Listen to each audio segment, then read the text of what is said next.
Dans le paisible village de Calambay, sous le ciel embrasé du coucher de soleil, la vie s'écoule doucement.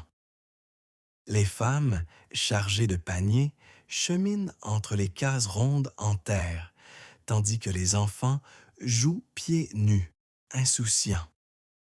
Au cœur du village, les anciennes racontent des histoires mystérieuses sous l'ombre protectrice des baobabs, leurs voix chargées de sagesse et d'avertissement. Parmi elles, Ngalé, une jeune femme aux yeux brillants de curiosité, observe un baobab au loin, chargé d'une étrange aura.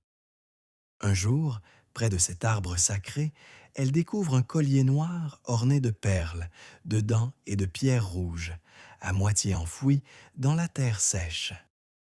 Le tronc fendu du baobab laisse apparaître des symboles rouges qui luisent faiblement, enveloppés d'une brume légère, comme si l'arbre respirait.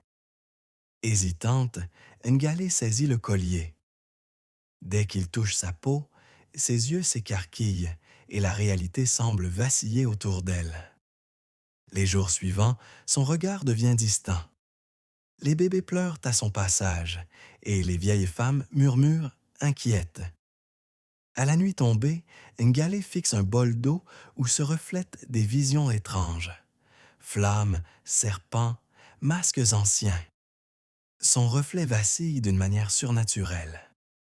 Le baobab sacré s'illumine faiblement sous la lune, tandis que des lucioles dansent en cercles étranges autour de ses racines. Les animaux du village évitent l'arbre et un chien grogne, reculant.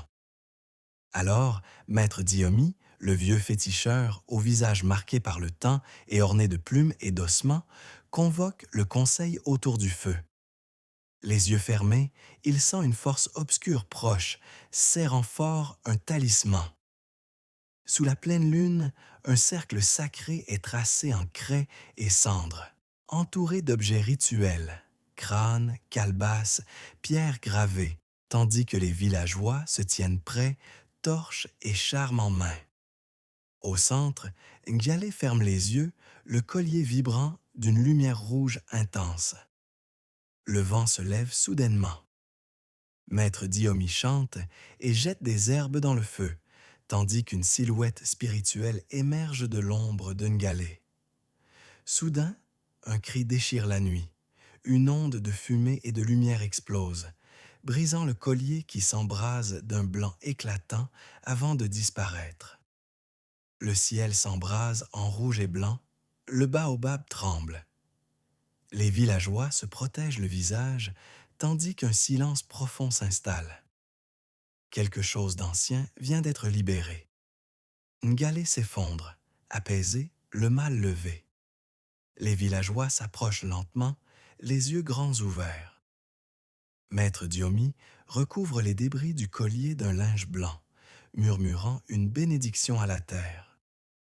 Mais sous la pleine lune suivante, un enfant s'approche du baobab et découvre une perle rouge scintillante, à moitié enfouie dans la terre. Les murmures recommencent, car les esprits ne meurent jamais vraiment. Si vous avez aimé cette histoire, abonnez-vous et laissez un commentaire sous cette vidéo.